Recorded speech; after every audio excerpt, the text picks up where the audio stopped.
오후에 하나님 말씀은 사도행전 7장 51절 보겠습니다. 사도행전 7장 51절 한 절만 보겠습니다.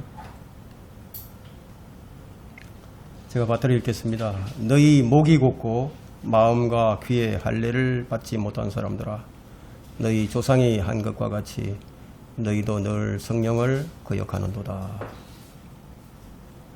오늘 이 본문에 나와 있는 말씀대로 오늘 이 설교 제목은 성령을 거역한 이스라엘과 교회입니다. 성령을 거역한 이스라엘과 교회.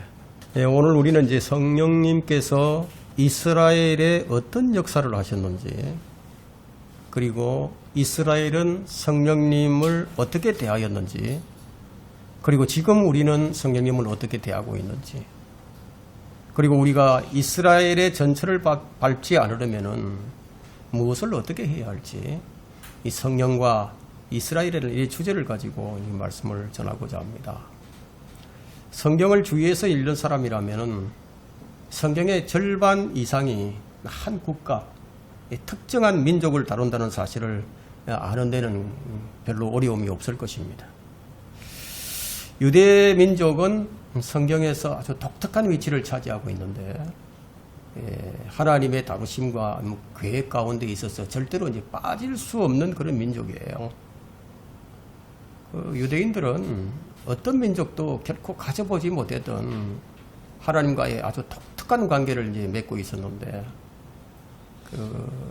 왜냐하면 어떤 민족에게도 주어지지 않았던 그런 약속들을 받은 민족이기 때문입니다.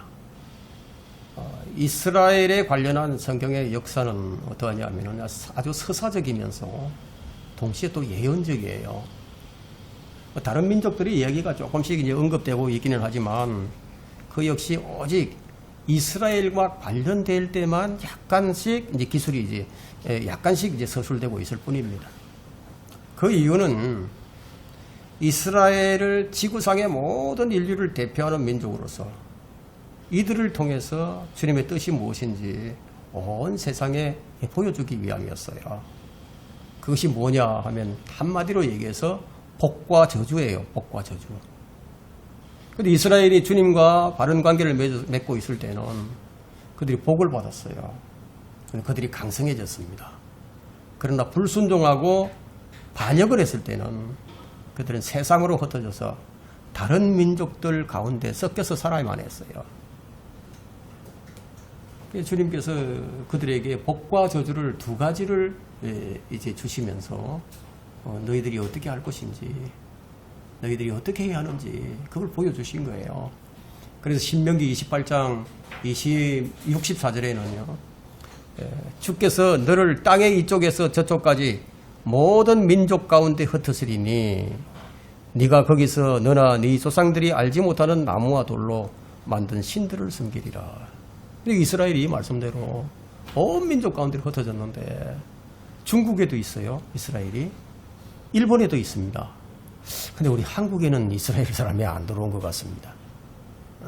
다 민족이 다 흩어졌습니다. 그러니까 이스라엘을 통해서 복과 저주가 무엇인지를 이제 보여주신 거죠. 유대인에게 주신 가장 큰 축복은 뭐라고 생각하십니까, 여러분들은? 유대인에게 주신 가장 큰 축복은 메시아가 주어진 겁니다. 메시아. 예수 그리스도는 유대인이죠.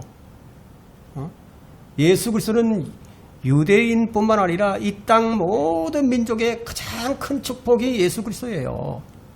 성경은 인류를 이스라엘, 이방인, 하나님의 교회, 이렇게 셋으로 나눕니다. 사도 바울은 이 점을 분명히 말하고 있죠. 그래서 우리 그리스도인들에게 당부하는 말씀이 뭐냐면, 유대인들에게나 이방인들에게나 하나님의 교회에게나 아무도 그치는 자가 되지 말라. 이게 돼. 그럼 이 말씀대로 하는 그리스도인들이 얼마나 있을까요? 이렇게 셋으로 구분하고 있다. 이게. 그럼 언제 이렇게 나누어졌느냐? 십자가 사건 이후로부터 나누어진 거예요. 그러면 십자가 사건 이전에는 둘로 분류가 되어 있었어요. 유대인과 이방인입니다.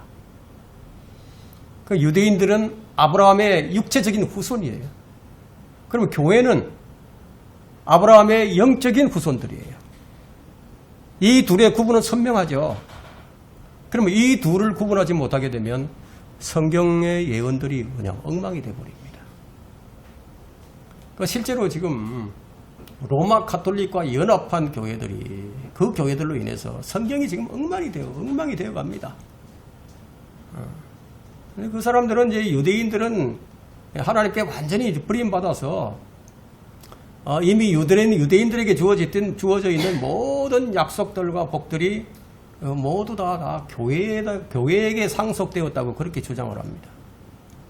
왜 그러냐면 그들이 로마서 2장 28절을 오해해버렸기 때문입니다.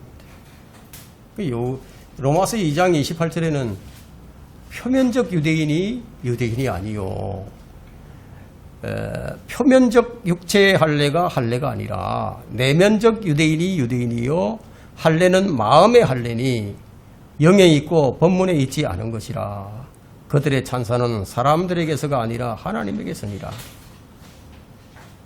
이 구절은 이제 영적인 유대인에 관한 말씀인데, 그래서 이 구절을 가지고 하나님께서 실제로 유대인과 실제적인 육체적인 유대인과 관계를 완전히 끝내버렸다고 그렇게 가르치는 거예요.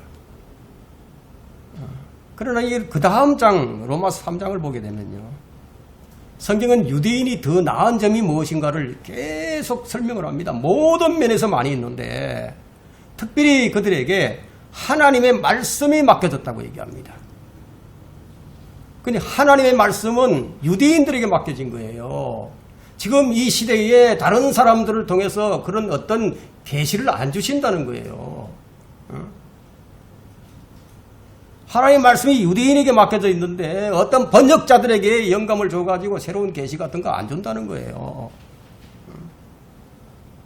이 점을 분명히 하고 있죠. 그 유대인들이 한시적으로 버림받은 것은 사실이지만 그들은 다시 회복될 것이다. 다시. 이것에 대한 구절은 성경에 너무나 많이 있어요. 하나님께서는 유대인들과 새 언약을 맺으실 것인데 구약 성경에 그것을 그 약속을 한번 기록하고 있고 신약 성경에도 또 그걸 한번 기록을 하고 있습니다. 예레미야 31장 33절에 새 언약을 얘기하고 있고 히브리서 8장 8절에도 유대인과 새로운 언약을 맺을 것이라고 그렇게 기록을 하고 있다 이거예요.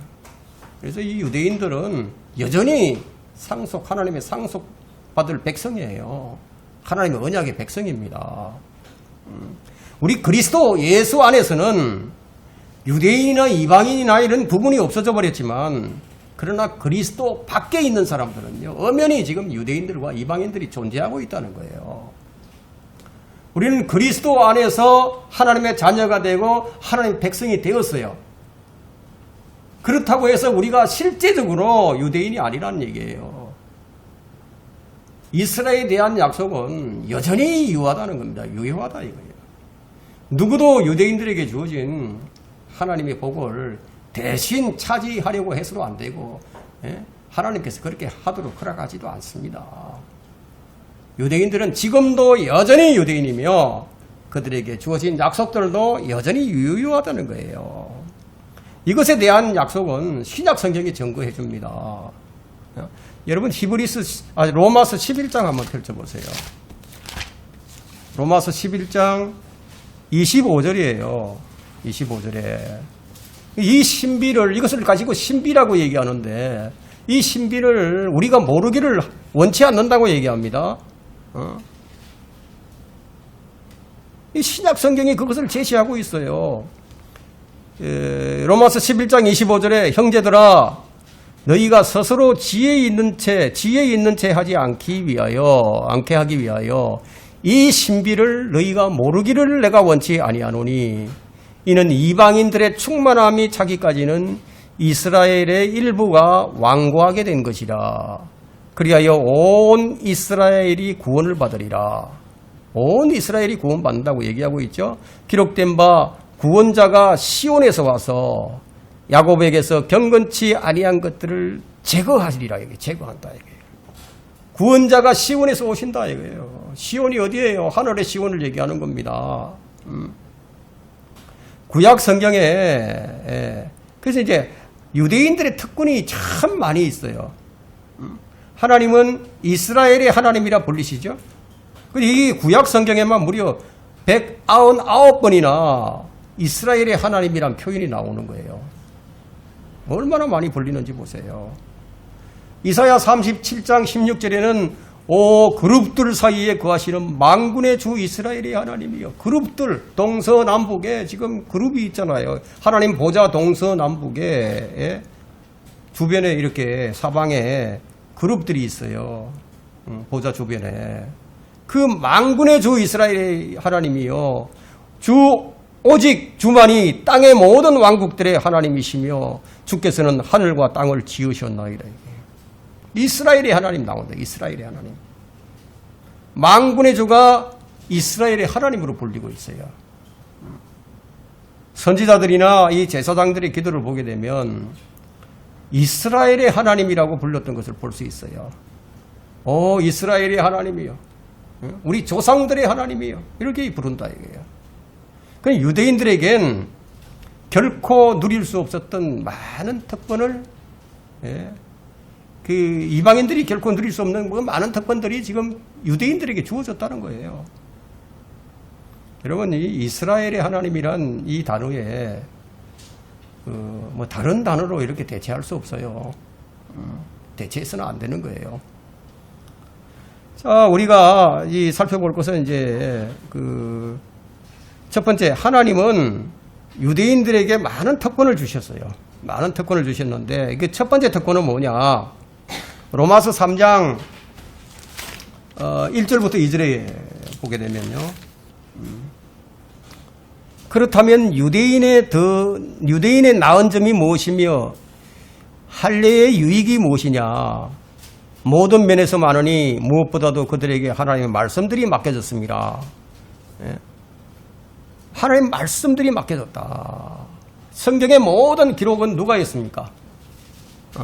유대인들이 했어요. 신약 성경도 그렇고 구약 성경도 그렇고요. 하나님은 그들에게 말씀을 주셔서 위대한 민족이 되게 하셨어요. 이거 이방인들도 하나님의 법도를 유대인을 통해서 듣게 하신 거예요. 이 주의 율법을 가진 민족은 지구상에 이스라엘 민족밖에 없어요. 이스라엘 민족이 유일합니다. 신명기 4장 8절에는 주님께서 말씀하시기를 내가 오늘 너희 앞에 정한 이 모든 법처럼 그러한 공의로운 규례들과 명령들을 가진 그렇게 위대한 민족이 어디 있느냐 이게 없다는 거죠. 주님은 이스라엘을 아주 특별한 민족으로 대우를 해주셨습니다. 지금 우리 그리스도인들을 대우해 주시는 것처럼 그렇게 대우를 해주신 거예요. 생명의 법도를 지닌 유일한 민족, 하나님의 말씀을 맡은 민족, 이 하나만으로도 어떤 세계 지하자원 석유가 나오고 그냥 지하자원이 나오는 그런 많은 그런 민족들보다도 더 탁월한 민족이라는 거예요. 이스라엘에 주어진 특권은 시편 147편 19절로부터 20절을 보게 되면요. 그가 그의 말씀을 야곱에게 보이시며 그의 규례들과 그의 명령들을 이스라엘에게 보이시는도다. 그가 어떤 민족에게도 그처럼 행하지 아니하셨으며 그 명령들에 관하여는 그들이 그것을 알지 못하였도다. 너희는 주를 찬양할지니라. 이렇게 기록을 하고 있습니다. 하나님께서 이스라엘은 그 거룩한 민족 또 제사장들의 그 왕국으로 그렇게 삼으셨다는 거예요. 처음 출발할 때부터 그렇게 하셨어요. 출애굽기 19장 6절에는 너희는 나에게 제사장들의 왕국이 되며 거룩한 민족이 되리라. 이것은 네가 이스라엘 자손에게 고할 말이니라. 이렇게 모세에게 이런 말씀을 주신 거예요. 얘들은 그래서 이제 그들의 직분을 아주 영광스럽게 여겼습니다. 그것을 영광스럽게 여기고 그것을 잘 감당을 하면은 전 세계에서 존경을 받고 이 머리가 되지만 그냥 우상 숭배를 하고 이방을 따라가게 되면 그 주의 율법을 버리게 되면요. 결국은 그들은 버림을 받게 됐다. 두 번째 특권은 뭐냐 하면 양자됨이에요. 양자됨. 로마서 9장 4절을 한번 보세요. 우리만 양자되는 게 아니라 우리 그리스도인들만 양자되는 게 아니라 이 유대인들도 양자되는 특권이 있어요. 9장 4절 한번 보세요. 로마서 9장 4절에 그들은 이스라엘인들이라 그들에게 양자됨과 영광과 언약들과 율법을 주심과 하나님을 섬김과 약속들이 있고 하나님은 이 이스라엘을 자녀로 삼으셨어요. 그리고 그들에게 아버지가 되어주셨습니다. 기원전 2000년경부터요. 하나님을 아버지로 부를 수 있는 유일한 민족이 있었는데 그들이 유대인들이었다는 거예요. 우리보다도 훨씬 앞서서 불렀어요. 이것은 위대한 특권이 아닐 수가 없죠. 심지어 하나님은 이들을 맏아들이라고 하시다. 맏아들. 하나님은 모세를 통해서 모세를 통해서 파라오에게 이스라엘이 하나님의 아들이라는 사실을 선포를 하십니다. 하나님의 아들이다. 이 세상에 신들이라고 불리는 많은 신들이 있지만 그 어떤 신도 민족을 아들로 삼은 예가 없죠. 여러분 이거 다른 종교에서 종교에서 어떤 민족을 아들로 삼은 그런 민족을 본 적이 있습니까? 그런 종교가 있는 거 보신 적이 있어요? 없잖아요. 그러니까 하나님은 이스라엘을 민족으로 삼으셨어요. 출애굽기 4장 22절에는 너는 파라오에게 말하기를 주가 이같이 말하노라. 이스라엘은 내 아들이요 내 첫 태생이니라. 첫 태생이다. 이게 얼마나 위대한 민족입니까? 그렇죠? 위대한 민족이다. 하나님께서 내 아들이라고 부르시는 민족이 바로 이스라엘 민족이다. 세 번째 특권은 뭐냐? 세 번째 특권은 가장 중요합니다. 예수 그리스도께서 그들 가운데서 태어나셨어요. 성경의 주인공 예수 그리스도가 그들 가운데 태어나시대. 전 세계에서 가장 많은 석학들을 배출하고 탁월한 연구 업적을 남긴 민족은 단연코 유대 민족이에요. 여러분이 노벨상 30% 이상을 유대인들이 차지하고 있습니다. 그러나 그들 가운데 최고의 인물은 누구예요? 단연코 예수 그리스도십니다. 인류의 구원자 메시아를 배출한 민족이 유대 민족이라는 거예요. 하나님은 이 약속대로 이 유대인으로 이 땅에 육신을 입고 오셨다는 거예요. 길이요 진리요 생명이신 예수 그리스도의 출현은 그야말로 유대 민족의 영원한 기쁨이요 그들의 자랑거리라는 겁니다. 그런데 지금 이스라엘은 예수님을 안 믿어요. 아직 안 믿어요. 유대 민족이 예수님을 자신들의 구세주로 메시아로 받아들여야만이 이 세상의 끝이 옵니다. 성경의 선지자들이 모두 다 유대인들이에요. 조상들도 그들의 조상이며 육신으로는 그리스도께서 그들에게 나셨으니 그는 만물 위에 계셔서 영원히 송축받으실 하나님이시라. 아멘. 예수 그리스도가 만물 위에 계셔서 영원토록 송축받으실 하나님이라는 거예요. 그것이 로마서 9장 5절에 그렇게 기록을 하고 있어요. 그러니까 유대인들만큼 이름이 많이 알려지고 존경받을 인물들을 조상으로 둔 민족이 세상에 없다는 거예요.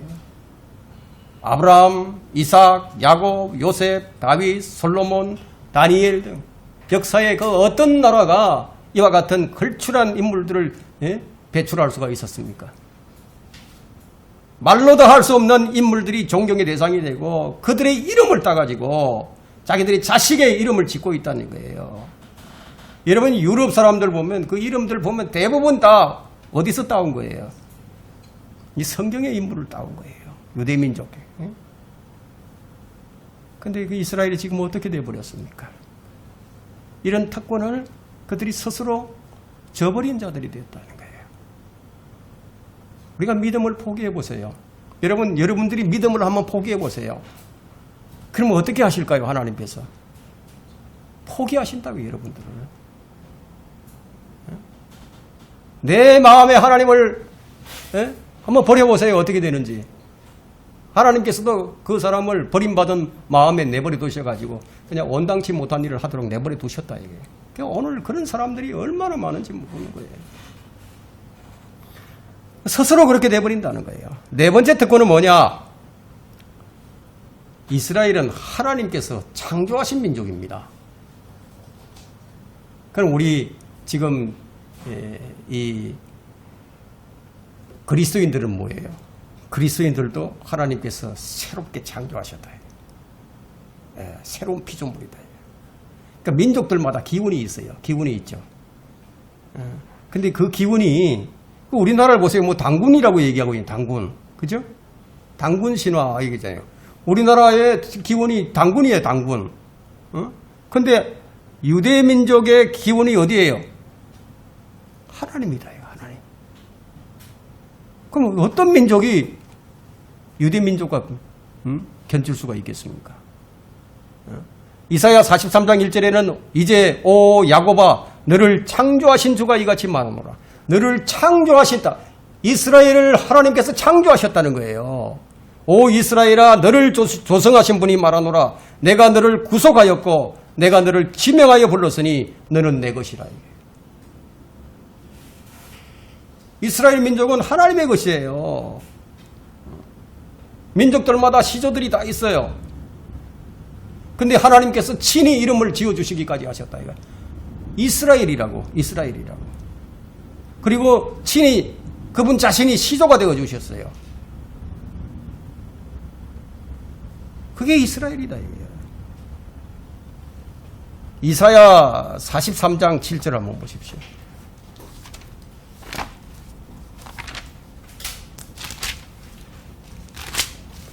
이사야 43장 7절에 보면요.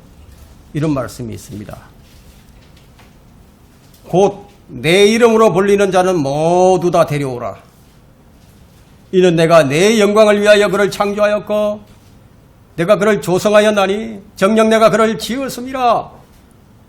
주님이 이스라엘의 창조주예요. 그들의 아버지예요. 그들의 왕이세요. 지금 내 이름으로 불리는 자는 모두 다 데려오라고 얘기를 했죠. 그럼 지금 우리는 누구의 이름으로 불립니까? 여러분 우리가 가진 이름은 그리스도인이에요. 우린 그리스도인이라고. 이 세상에서 가장 뛰어난 이름이 사람들이 가진 이름 중에서 가장 뛰어난 이름이 그리스도인이에요. 그리스도인. 그리스도의 사람이다.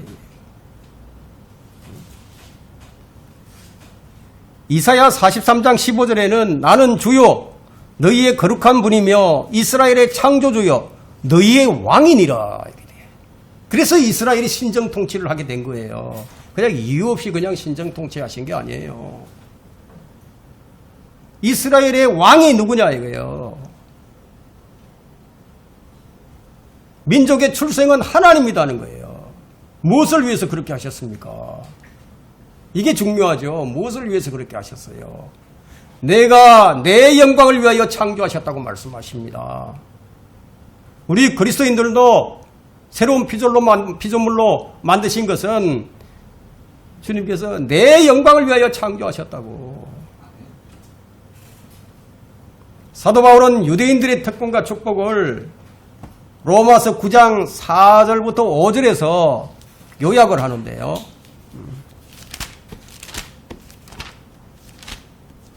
9장 4절 그리고 5절에서 그들은 이스라엘인들이라 그들에게는 양자됨과 영광과 언약들과 율법을 주심과 하나님을 섬김과 약속들이 있고 조상들도 그들의 조상이며 육신으로는 그리스도께서 그들에게 나셨으니 그는 만물 위에 계셔서 영원히 송축받으실 하나님이시라. 아멘. 양자됨이 있죠. 영광과 약속들이 주어져 있죠. 율법을 주셨죠. 하나님을 섬길 수 있는 특권을 주셨죠. 약속들을 가졌죠. 조상들도 아브라함, 이삭, 야곱. 예? 아브라함의 하나님, 이삭의 하나님, 야곱의 하나님을 불린다 이거예요. 그리스도 예. 몇 가지가 나오죠? 여기 보니까 7가지가 나오네요. 그죠? 7가지죠? 그게 얼마나 놀라운 축복입니까? 이런 특권을 가진 이스라엘은 그렇다면은 성령과 어떤 관계가 있는 것인가 하는 거예요. 이것이 오늘 주제입니다. 이렇게 특권을 가진 이스라엘이 성령과 어떤 관계가 있는 것인가? 성령께서는 이스라엘의 출애굽부터 지휘를 하기 시작하셨어요. 성령께서, 주의 영께서는 모세를 지휘하셨어요. 지도하셨다 이거야. 성막을 지을 때 그 기술자들을 하나님의 영이 지휘하셨다 이거야. 출애굽기 36장 1절에 나와 있어요. 구약 성경에서 이루어진 개개인에 임한 성령의 역사는요, 신약 성경의 성도들에게 임한 성령의 사역과는 눈에 띄게 다르다는 거예요. 다르게 나타난다 이거. 하나님은 이스라엘의 모든 백성 위에 성령을 다 부어주시지 않았어요. 선별적으로 주의 영이 그들에게 거했습니다. 그러나 때가 이르게 되면, 새로운 언약이 주어지게 되면 천년왕국에서 이 유대인들의 모든 육체 위에 성령을 부어주실 것이라고 약속을 주셨다. 주님의 성천 후 첫 번째 오순절날 특정한 자들에게만 성령을 부어주셨지만, 천년왕국 때는 이사야 44장 3절에 있는 말씀처럼 이는 내가 목마른 자에게 물을, 마른 땅에 큰 물을 부을 것임이라. 내가 네 씨에게는 내 영을, 네 후손들에게는 내 복을 부으리니. 이제 유대민족에게 가장 큰 복된 약속이에요. 이게 위대한 약속입니다. 주의 재림으로 이 약속이 성취된다는 거예요. 그래서 우리가 이스라엘을 위해서 기도한다. 이런 것은 무엇을 의미하느냐면, 이스라엘의 화평이 주어지려면 주님께서 오셔야만 해요. 그러니까 그들을 위해서 기도하는 것은 무엇이에요? 주 예수의 오시옵소서, 이것이라는 거예요. 주님께서 이스라엘 백성들에게 주실 성령에 대한 축복은 요엘 2장 28절과 29절에 기록이 되어 있습니다. 그 후에라고 얘기하거든요. 그 후에, 그 후가 언제냐 이거야. 천년왕국 때라 이거야. 그들이 회개한 후에, 민족적인 회개가 있은 후에 내가 내 영을 모든 육체 위에 부으리라. 그러면 너희 아들들과 너희 딸들이 예언할 것이요, 너희 노인들은 꿈들을 꿀 것이며 너희 청년들은 환상을 보리라. 또 그 날들에는 내가 남종들과 여종들 위에도 내 영을 부어주리라. 자, 이것이 부분적으로 이제 성취가 되기 시작하죠. 주님이 성천하신 후에 첫 번째 오순절 날에 이들은 주의 영이 하늘에서부터 임하는 것을 들었고 보았다 이거야. 그때 모든 유대인들이 성령을 다 받은 것은 아니지만 부분적으로 성취가 되었다 이거야. 그 이유는 그들 모두가 민족적으로 주님을 믿고 영접한 것이 아니었기 때문이다. 그럼 메시아이신 주 예수 그리스도를 믿고 영접할 때 그들은 하늘로부터 부어주시는 성령을 자신 안에 갖게 됩니다. 그래서 하나님께서는 잠언 1장 23절에 말씀하시기를 나의 책망을 듣고 돌이키라. 나의 책망을 듣고 돌이키라.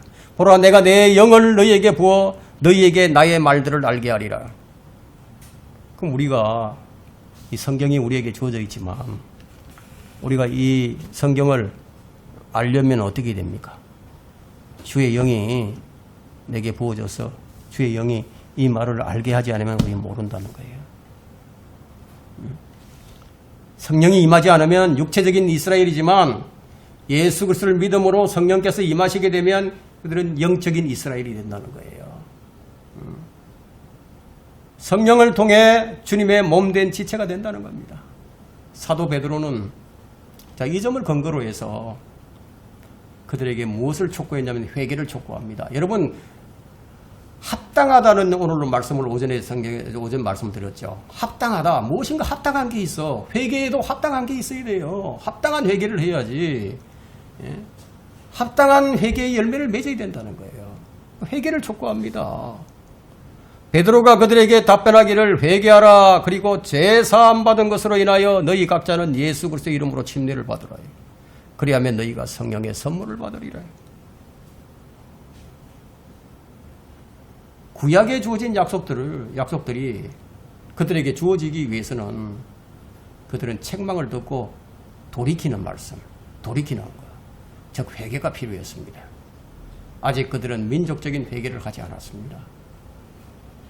왜 그들이 민족적인 회개를 해야 합니까? 왜냐하면 하나님께서 그들을 민족적으로 선택을 하시고 민족적으로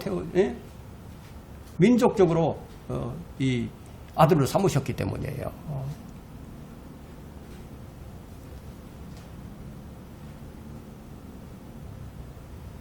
그러므로 너희는 회개하고 돌이키라. 그러면 주의 임재하심으로부터 새롭게 되는 때가 올 때 너희의 죄들이 지워지리라. 민족적인 회개의 촉구예요. 주의 임재하심으로부터 새롭게 되는 때가 올 때 너희의 죄들이 지워지리라. 회개할 때 그들은 이사야나 요엘이 예언한 성령을 받을 수 있었습니다. 하나님께서 성령을 주실 것을 약속하셨기 때문에 주님은 공생의 사역 동안에 이렇게 말씀하셨어요. 너희가 악하다 할지라도 너희 자녀에게 좋은 것을 선물할 줄 알거든. 하물며 하늘에 계신 너희 아버지께서는 구하는 자들에게 성령을 주시지 않겠느냐. 누가복음 11장 13절에 말씀하셨어요. 성령을 주신다. 구약에서는 구한다고 성령이 임하는 것이 아니라 주님께서 사람을 부르시고 그에 합당한 능력을 부어주시고 그 권위를 위임하실 때 성령이 임했죠. 그러나 주님이 오신 이후로는 누구든지 지금 성령을 구할 수 있게 되어 있습니다. 성령을 충만케 해주시기를 구하면은 주님께서 더 주시겠다는 거예요. 이것이 우리에게 주어진 특권이에요. 그러나 그들이 주님을 영접하지 않는 이상 성령은 결코 그들 위에나 그들 안에 임하지 않습니다. 회개 없는 구원도 회개 없는 성령도 없는 거예요. 두 번째, 구약의 이스라엘에 성령이 임한 예들을 좀 살펴보겠습니다. 요셉의 경우는 창세기 41장 38절로 가보면은 파라오가 그의 신하들에게 말하기를 우리가 이 사람과 같이 하나님의 영이 그 안에 있는 사람을 발견할 수 있으리요. 파라오가 자기 신하들에게 요셉을 가리켜서 자, 요셉 이 사람과 같이 하나님의 영이 있는 사람을 어디서 발견할 수 있겠느냐 이 말을 하는 거죠. 그러니까 파라오가 이 요셉 안에 성령이 거하시는 걸 알았다는 거예요.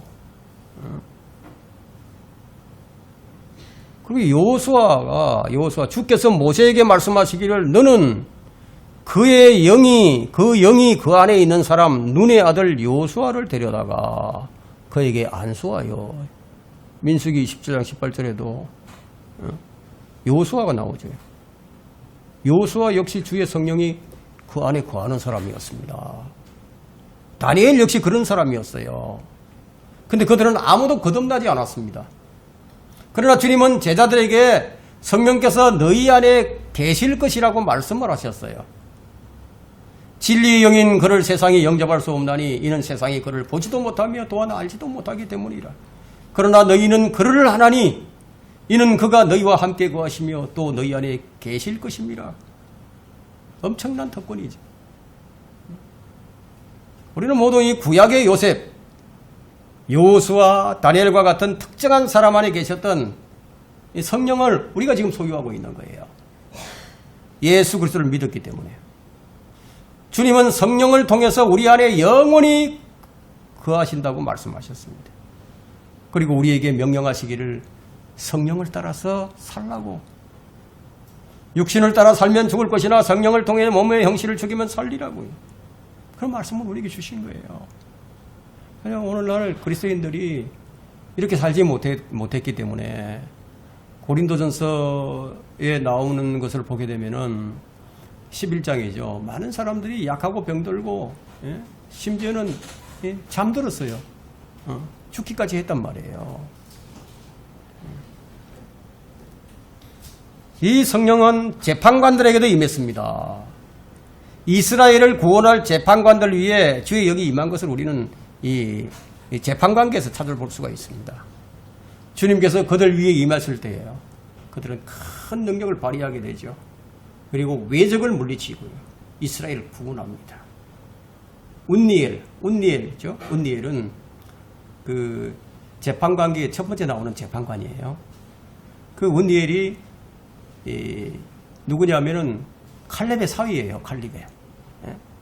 주의 영이 그에게 임하시어 그가 이스라엘을 재판하고 싸우러 나갔더니 주께서 메소포타미아의 구산리사다임 왕을 운니엘의 손에 넘기시어 그의 손이 구산리사다임을 이겼더라.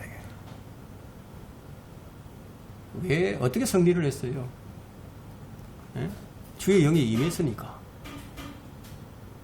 그럼 우리가 신앙생활을 하는데 우리가 성령을 힘입지 않으면 우리가 어떻게 되겠습니까? 이 시대에 무엇이 중요합니까? 우리 신앙생활에서 우리가 자동차가 가는데 그게 엔진에 오일이 없다고 한번 생각해 보세요. 엔진이 달라붙어 버려요. 이 기름의 역할을 하는 거예요. 윤활유 역할을 한다 이거예요.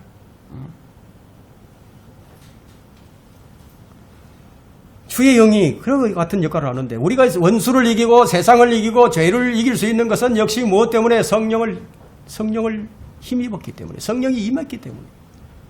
기도원 역시 주의 영이 임했을 때 이스라엘의 재판관이 되고 용사가 되었습니다.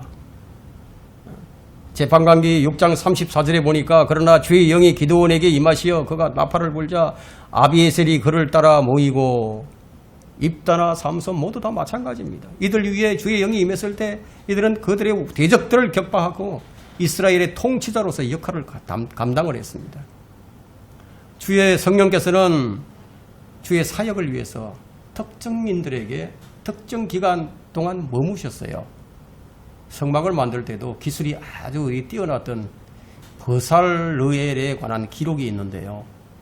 성령께서 이 사역을 위해서 그에게 충만하게 되죠.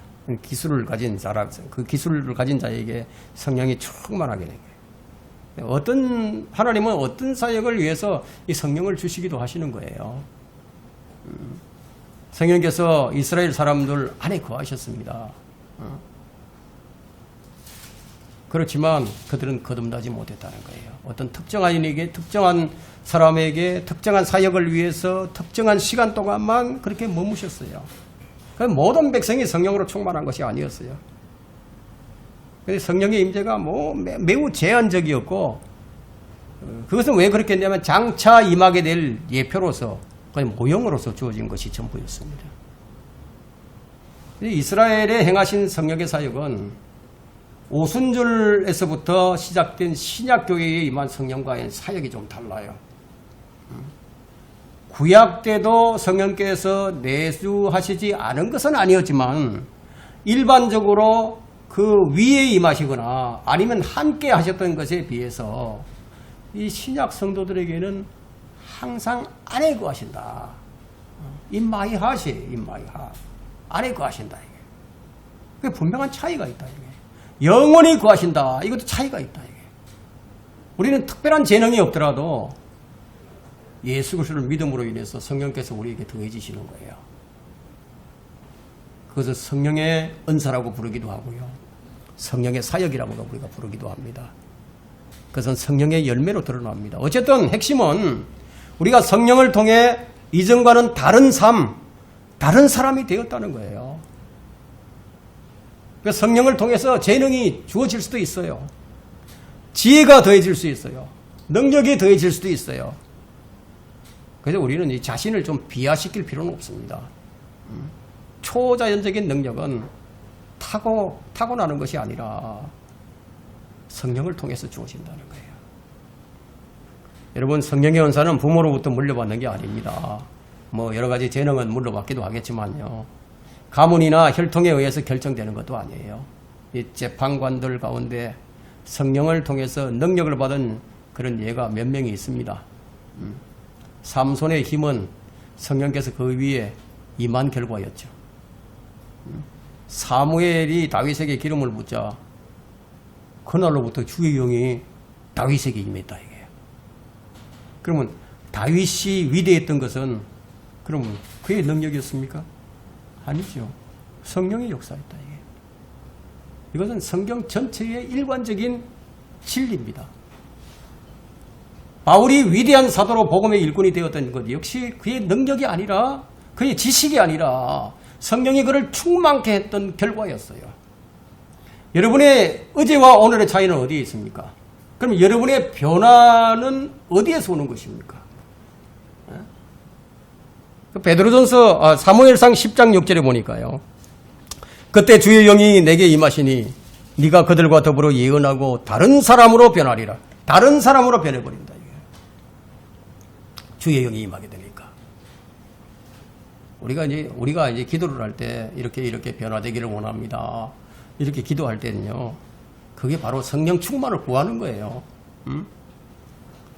내가 주를 위해서 이렇게 살기를 원합니다. 이렇게 되게 해주십시오. 이렇게 기도하게 되면 그건 바로 성령 충만하게 해달라는 그 기도랑 마찬가지다. 이게. 신약 성경에서 선지자들 안에 계셨던 성령께서 그들에게 분별력과 지혜를 주신 사실을 베드로전서 1장 11절에서 알려주고 있죠. 성령께서는 이스라엘의 지도자들 위에도 임했습니다. 구약 성경에 최소한 16명 이상의 사람들이 성령을 받는 경험을 했습니다. 뭐 일일이 다 제가 이제 뭐 나열을 할 수는 없지만 뭐 대략 나열을 해본다면은 요셉이 그랬죠. 모세, 요수아, 운니엘, 기드온, 입다, 삼손, 사울은 성령님께서 이제 떠나셨죠. 그 다윗은 사울과는 달리 이제 성령께서 떠나지 않으셨습니다. 그래서 다윗은 자신이 범죄한 후에 성령께서 자신에게서 떠나갈까봐 두려워했습니다. 주의 영을 내게서 떠나가게 하지 마옵소서. 엘리야, 엘리사, 에스겔, 다니엘, 그 외에도 굉장히 많죠. 이스라엘 장로들에게도 임하셨습니다. 하나님은 자신의 언약 백성들을 인도할 목자를 세우실 때 그들에게 성령으로 기름을 부으셨다. 이게. 그럼 주의 영이 임하지 않게 되면 하나님 말씀을 받아서 전할 수가 없었기 때문이에요. 그러나 성령께서 임하셨다. 성령께서 임하셨다. 단지 그 사실만으로 완전한 인간, 죄 없는 인간을 만들어주지 않는다는 겁니다. 구약의 성도들을 통해서 볼 때 그들은 성령께서 임하신 후에 능력 있는 일들을 행했지만 그들이 여전히 죄 가운데 있었음을 보게 되죠. 사울이 그러했고 다윗도 그러했습니다. 그래도 신약 성도들도 역시 마찬가지라는 거예요. 그러니까 성령을 거역하는 일들이 이스라엘에게만 있었던 일이 아니라 지금도 교회도 그렇게 하고 있다는 거예요. 성령의 내주하심이 나를 초인간으로 만들어주구나. 성화된 인간으로 만들어주지 않는다는 거예요. 그 이유는 우리는 여전히 육신을 입고 있습니다. 그리고 마귀가 다스리는 이 악한 현 세상에 살고 있기 때문이에요. 그럼 이 점을 우리가 늘 깊이 인식을 하고 우리가 깨어 있어야 된다는 거예요. 영적으로 우리는 깨어 있는 사람이 되게 됩니다. 성령은 이스라엘의 성막 위에도 오셨어요. 이스라엘 모든 백성들이 다 볼 수 있도록 그 구름이 회중의 장막을 덮어버렸다. 이게. 그리고 주의 영광이 이 성막을 가득 채워버렸습니다. 성막 안을. 그리고 모세가 회중의 장막에 들어갈 수가 없었어요. 왜냐하면 주의 구름이 그 위에 있고 주의 영광이 성막을 가득 채워버렸기 때문에. 그래서 출애굽기 40장 33절과 35절에 34절 35절에 나와 있습니다.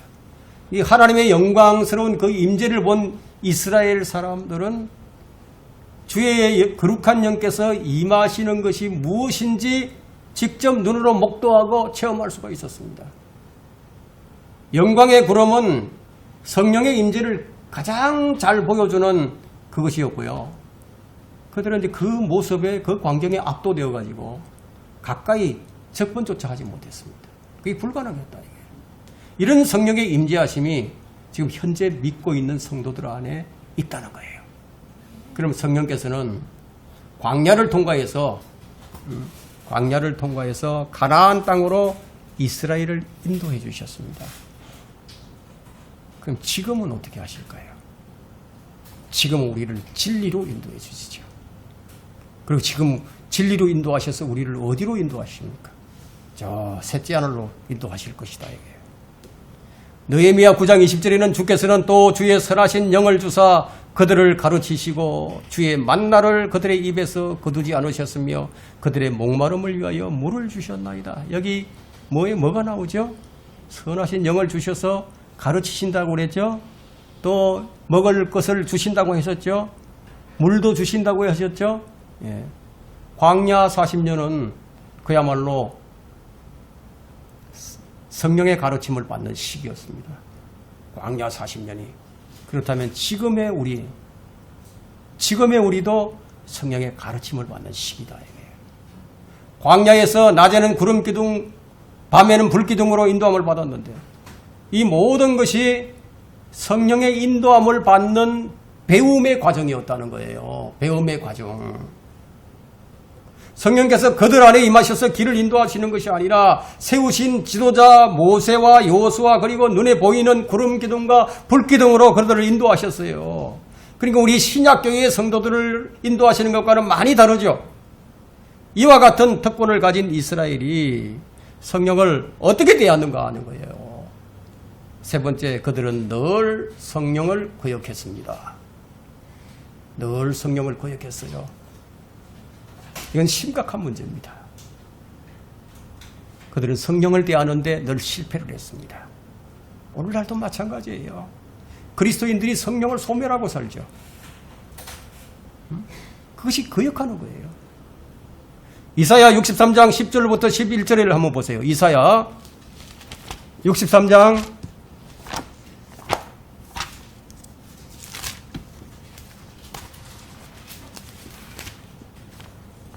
10절 11절. 그러나 그들은 반역하였고 주의 거룩한 영을 괴롭혔으니, 무슨 말씀이에요? 주의 거룩한 영을 괴롭혔으니 그러므로 주께서 돌이켜 그들의 원수가 되셔서 그들을 대적하여 싸우셨도다. 그때에 주께서 옛적의 날들과 모세와 그의 백성들을 기억하여 말씀하시기를 자기 양무리의 목자와 더불어 그들을 바다에서 데리고 온 이가 어디 있느냐? 그 안에 그의 거룩한 영을 둔 이가 어디 있느냐? 어쩌다가 이스라엘이 이렇게 되어버렸습니까? 어쩌다가 오늘날 교회가 이 지경이 되어버렸습니까? 그들은 성령을 괴롭게 했습니다. 불신과 불순종은 주의 영을 괴롭히는 일이에요. 성령과 이스라엘의 관계는 믿음과 순종의 관계라야 되는데 이스라엘은 반역과 거역으로 일관하는 바람에 영적인 복을 누리지 못하게 되어버린 거예요. 오히려 그들은 하나님의 원수가 되어버렸습니다. 스테판은 이스라엘이 성령에 대해 반역의 역사를 가진 백성이라고 말을 했어요. 반역의 역사를 가졌다. 그럼 이건 우리가 이스라엘의 역사니까 그냥 우리가 이렇게 한번 읽고 지나갔다. 이게 아닙니다. 이게 아니에요. 지금도 똑같은 일이 우리 그리스도인들한테 일어난다는 거예요.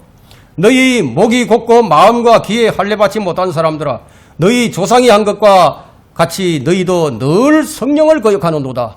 선지자들 가운데 너희 조상이 박해하지 않는 사람이 어디 있었느냐? 또 그들은 의로우신 분의 오심에 관하여 미리 말한 그들을 죽였고 이제 너희는 그 의로우신 분을 배반한 자요 살인한 자가 되었으니 너희가 천사들을 통해 지시하신 율법을 바꿔서도 지키지 아니하였도다. 사도행전 7장에 정확하게 제시하고 있죠. 왜 그들은 성령을 거역을 했습니까? 수많은 이적을 보면서 이들이 성령을 거역한 이유가 무엇입니까? 이유는 아주 간단합니다. 이들은 육신이었기 때문이에요. 육신의 본성은 성령을 거역하고 반역하고 거스릅니다. 육신은 성령을 거슬러 욕심을 부리고 성령은 육신을 거스르리니 이들은 서로 반목하여서 너희가 하고자 하는 것을 하지 못하게 하느니라. 자, 우리 안에 이런 게 딱 들어있다는 거예요. 갈라디아서 5장 7절에 있는 말씀인데, 우리가 이렇게 하지 않으려면 성령 충만해야 되는데, 성령 충만하면 그러면 어떻게 하면 성령 충만한 자가 되는 거예요? 어떻게 하면 성령 충만한 자가 될까요? 그리스도의 십자가를 지고 내 자아를 죽음에 넘겨줄 때, 그때만 우리가 성령으로 충만할 수 있습니다. 그렇지 않으면 성령을 거스르고 대적하는 자가 되는 거예요. 성령은 이스라엘 성전 위에 오셨어요. 제사장들이 성소에서 나올 때 구름이 주의 전을 채우므로 제사장들이 그 구름으로 인하여 서서 섬길 수가 없었으니 이는 주의 영광이 주의 전을 채움이었더라. 이건 열왕기상 8장 10절로부터 11절에 나오는 거예요. 성전에도 이렇게 이런 일이 있었다. 이것은 몸된 성전에 올 성령의 오심이죠. 영광의 예표입니다. 그들은 성전에서 예배를 드리고 또 희생물을 드리고 성전을 통해서 모든 일을 했습니다. 이들은 주의 몸된 성전인 그 예수 그리스도의 몸이 찢기고 피 흘려 죽는 순간까지 그들은 손으로 지은 성전에서 예배를 드려야 했습니다. 주님이 죽으실 때 성전의 휘장이 갈라지고 이제는 새롭고 살아있는 길이 열려버렸어요. 주님은 십자가에서 다 이루었다고 말씀하시면서 숨을 거두시는 순간에 성전에 있던 그 지성소, 성전의 지성소를 막고 있던 휘장이 둘로 갈라져 버렸다. 그것으로 우리의 몸이 거룩한 성전이 되어 주의 영이 충만하게 거하게 된 것이다. 이제 주님은 성도들을 향해서 뭐라고 말씀하십니까? 성령 충만하라. 성령으로 충만하라. 우리 몸이 성령이 거하는 전이 되었기 때문에 성령으로 충만하라. 대환란 때도 성령은 이스라엘에게 역사하실 거예요.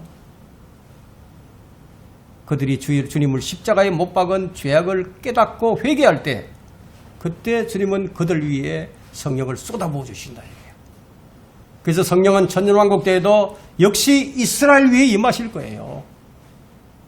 그러니까 성령과 이스라엘의 그 밀접한 관계가 있다는 거예요. 오, 내 백성아, 내가 너희 무덤들을 열어서 너희의 무덤들로부터 나오게 하며 너희를 이스라엘 땅으로 데려오리라. 내 영을 너희 안에 두리니 그리하면 너희가 살리라. 또 내가 너희를 너희 본토에 두리니 그때 너희는 주가 그것을 말하였고 수행한 줄 알리라. 주가 말하노라. 여러분 이 마태복음 8장 11절을 보게 되면은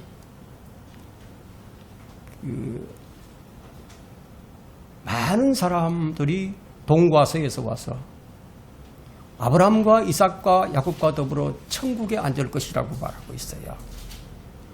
네. 많은 사람들이. 네.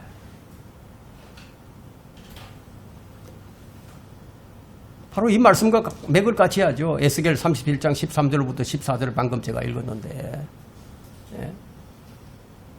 너희를 본토에 둘 것이다. 주님은 천년왕국 때 문자적으로 아브라함의 후손들, 육신의 이스라엘을 복주시고 또 그들에게 성령을 부어주십니다. 내가 더 이상 그들로부터 내 얼굴을 숨기지 아니하리니, 숨기지 아니하겠다고. 이제는 내가 나의 영을 이스라엘 집 위에 부었습니다. 주 하나님이 말하노라. 이것은 교회에 주어진 예언이 아니에요. 이스라엘 집에 주어진 약속의 말씀입니다. 교회는 이미 성경을 받았어요. 우리는 본래 이방인이었습니다. 그러나 주 예수 그리스도의 보혈로 인해서 우리는 그리스도 안으로, 몸 안으로 들어왔고, 그리스도 안으로 들어왔고 믿음의 조상 아브라함의 후손이 되었다 이거예요. 우리는 영적 이스라엘이 되었다는 거예요. 영적 이스라엘. 그러므로 너희는 손으로 육체 행한 할례자라 불린 자들에 의하여 과거에는 육체로 무할례자라고 불린 이방인이었음을 기억하라. 그때 너희는 그리스도로부터 분리되어 있었고 이스라엘 나라에 속하지 않은 타국인이요 약속의 언약들로부터는 생소한 사람이었으며 소망도 없고 세상에서 하나님도 없었느니라. 그러나 한때 멀리 있었던 너희가 이제 그리스도 안에서 그의 피로 가까워졌느니라. 우리가 그리스도의 피로 이렇게 가까워졌어요. 우리가 첫사랑을 잃어버리게 되면요, 여러분, 첫사랑을 잃어버리게 되면 그리스도의 피로 가까워졌는데, 그리스도의 피로 구원을 받았는데, 죄 씻음을 받았는데, 양자가 되었는데, 이런 게 아무런 감흥이 없어요. 아무런 감정이 안 느껴진다, 이게. 첫사랑을 잃어버리면 이런 걸 들어도 내 감정이 조금도 움직이지 않아요. 입으로 사랑합니다, 사랑합니다. 그게 아니에요. 내 마음속으로부터 이게 일어난다고. 주 예수 그리스도의 보혈로 말미암아 우리에게 일어난 일이에요, 이것이. 믿음으로 우리의 신분이 완전히 바뀌었어요. 그래서 에베소서 2장 18절과 19절에는 그러므로 이제부터 너희는 더 이상 나그네도 타국인도 아니요 오히려 성도들과 같은 시민이며 하나님의 가족이니라. 하나님의 가족, 이게 우리의 신분이에요. 그래서 우리는 갈보리 십자가와 예수 그리스도의 보혈과 그분의 죽음을 찬양합니다. 그 죽음이 우리를 살렸으니까요. 그 피가 우리를 죄와 저주에서 속량했습니다. 이것이 성령께서 우리 위에, 우리 안에 영원히 거할 수 있는 근거가 된 거예요. 결론은 그 많은 특권을 받고서도 성령을 거역한 것은 그들이 믿음으로 하지 않았기 때문입니다. 그들은 마치 율법을 행하는 것을 그 행위로 하면 될 줄 알았어요. 그들이 믿음으로 하지 않았어요. 율법을 믿음으로 지키는 줄은 몰랐어요. 우리가 성령을 따르는 것은 성령님을 따르려면은 성령을 충만해야 되는데, 성령의 인도함을 받아야 되는데, 인도함을 받지 못한다, 이게. 왜? 성령을 거역하니까. 성령을 거슬른다, 이거 계속. 성령을 따르지 않고 육신을 따랐기 때문이다. 우리가 배워야 할 교훈이 무엇입니까? 우리가 배워야 할 교훈. 우리의 의, 우리의 행위, 우리의 무엇이 아니라 주님으로 인하여 우리가 성령을 받고 주님이 성령으로 충만할 수 있는 유일한 근거가 된다는 거예요. 다른 어떤 것으로 안 된다는 겁니다. 지금은 잠시 진리의 눈물에 있는 이스라엘이지만 이제 주님께서 그들의 눈을 열어주시고 택한 백성들에게 약속하신 모든 말씀들을 성취하실 거예요. 우리가 성령과 이스라엘의 관계가 어떤 관계인지, 지금 우리는 이 이스라엘을 통해서 어떤 교훈을 받아야 할 것인지, 지금 나는 성령을 거역하고 살고 있지는 않는지, 이런 것들을 우리가 이 시간을 통해서 발견하고, 이제부터서는 나는 주님만을 위해서 주님만을 따르는 그런 신실한 사람이 되기를 원합니다. 이런 결심을 갖기를 간절히 부탁을 드립니다.